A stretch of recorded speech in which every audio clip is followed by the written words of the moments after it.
Hey, this is Jason with Choate Diesel Repair Clinic, and today we're going to talk about diagnosing vehicles in different climates. So we have a truck here that is from up north, and they're experiencing temperatures that are way colder than what it is here. So temperature change, elevation change, and all that makes it harder for us to diagnose problems when we're at a lower elevation, or if we're in a warmer climate, or vice versa if we were in a colder climate than where the truck actually comes from.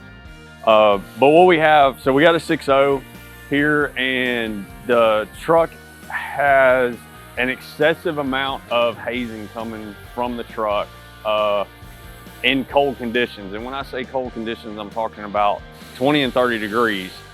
So where we're at today, we're experiencing lows in about the 50s at being the coldest right now.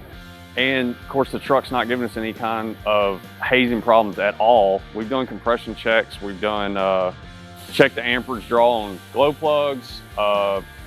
We have no fault codes, and we cannot duplicate this this problem, even though there's videos showing what this truck was doing, because we cannot put it in the same environment that it is when the customer has the truck.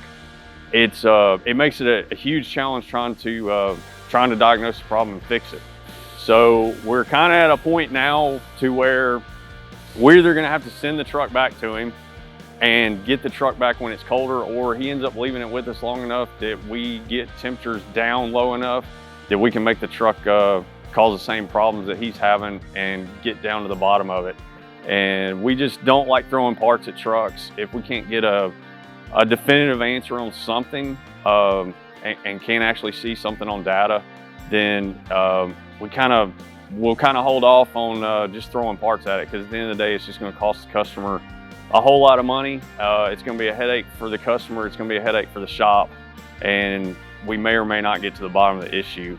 So, but anyway, that's kind of one of the things. Like I said, temperature and altitude. If you live in Denver and you're at 5,200 feet in elevation versus us here in Tennessee where we're about 400 feet in elevation, there's a whole lot that goes on with air density and stuff in those different elevations. So elevation makes a big difference, and temperature, whether it's extreme hot or extreme cold.